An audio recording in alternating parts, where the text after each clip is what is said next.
नमस्कार साथियों, स्वागत है आप सभी का हमारे इस चैनल पर। तो दोस्तों, पाकिस्तानी सेना का सबसे ताकतवर हथियार यानी मैं बात कर रहा पाकिस्तानी एयरफोर्स, पाकिस्तानी आर्मी, पाकिस्तान की नेवी, इन तीनों को मिला लें और इनके सारे हथियारों को कंपेयर कर लें तो भी इससे ज्यादा ताकतवर हथियार इनकी तीनों सेनाओं में किसी के पास भी नहीं है। और इस हथियार का नाम है F-16 लड़ाकू विमान। जी हाँ, ये चौथी पीढ़ी के इस लड़ाकू विमान के मुकाबले पाकिस्तान की तीनों सेनाओं के पास इस क्वालिटी का, इस कैपेबिलिटी का कोई भी हथियार नहीं है। इसीलिए कहा जाता है कि पाकिस्तानी सेनाओं की बैकबोन है F-16। और चाहे इनके पास खाने को हो या ना हो, ये रेगुलरली अमेरिका को हर साल मिलियंस ऑफ डॉलर देते हैं और अपने इन F-16 को हमेशा मेंटेन करके रखते हैं। और पिछले 3 सालों में इनके लिए, इनकी वायुसेना के लिए ये बहुत जरूरी हो गया है कि ये F-16 को हमेशा टिप टॉप, हमेशा अच्छे कंडीशन में रखें, क्योंकि इनकी वायुसेना के जो बाकी लड़ाकू विमान हैं वो ज्यादातर JF-17 है जो कि चाइनीज मेड है और उनकी क्वालिटी इतनी ज्यादा घटिया है कि आज की तारीख में पाकिस्तान के पास जितने भी JF-17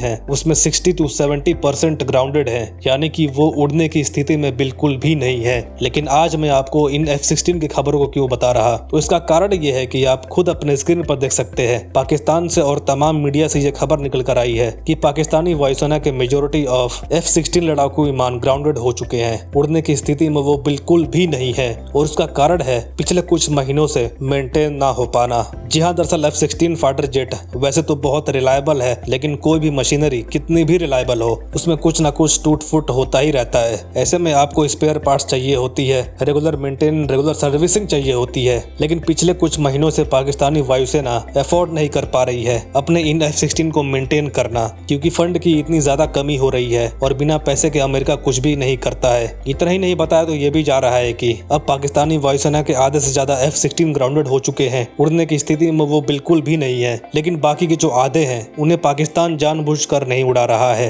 क्योंकि उन्हें लग रहा है कि अगर वो उड़ाएंगे तो कोई ना कोई टूट फूट जरूर होगी, कोई ना कोई डिफेक्ट जरूर निकलेगा। और ऐसे में इनके पास पैसे नहीं है और इसीलिए इनके फ्लीट में जो बाकी के आधे फाइटर जेट बचे हैं वो उड़ा नहीं रहे हैं कि कहीं कोई इसमें कोई खराबी ना आ जाए। यही कारण है कि इनकी वायुसेना की शक्ति पूरी तरीके से इस समय डेड हो चुकी है, खत्म हो चुकी है, क्योंकि इनकी वायुसेना की 100 में से करीबन 60 से लेकर 65% ताकत आती है F-16 लड़ाकू विमान की फ्लीट से। और बाकी के जो है उसमें JF-17 लड़ाकू विमान 25% तक रोल निभाता है। ऐसे में JF-17 और F-16 की फ्लीट पाकिस्तानी वायुसेना की ताकत का 90% से ज्यादा है। और आप जानते ही हैं कि इनके ज्यादातर JF-17 पहले से ही उड़ने की अवस्था में नहीं है। ऐसे में आधी ताकत तो इनकी पहले ही खत्म हो गई थी, लेकिन अब JF-17 के ग्राउंडेड होने से इनकी बाकी की ताकत भी खत्म हो चुकी है। लेकिन आपको बता दूं, इसी के साथ साथ ये हमारा आखिरी मौका हो सकता है POK को वापस लेने का। जी हाँ, क्योंकि अब भारतीय वायुसेना के पास ज्यादा ताकतवर फाइटर जेट्स मौजूद हैं। पाकिस्तान के ऊपर हमारा एयर डोमिनेंस आ चुका है, क्योंकि हमारे पास S-400 एयर डिफेंस सिस्टम है, BMD एयर डिफेंस सिस्टम है, यानी कि पाकिस्तान एक आधा अटैक कर भी देता है तो हम उसे बहुत आसानी से सस्टेन कर जाएंगे।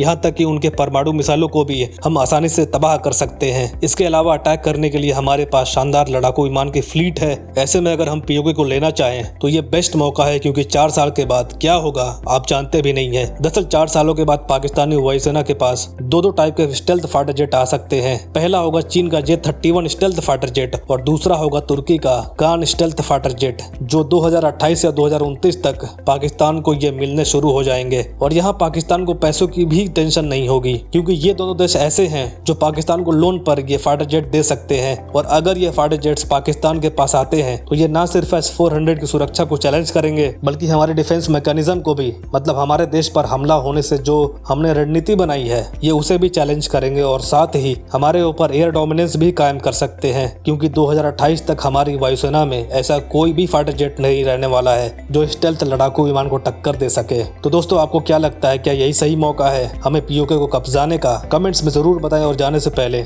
इस चैनल को सब्सक्राइब भी जरूर कर लें। धन्यवाद।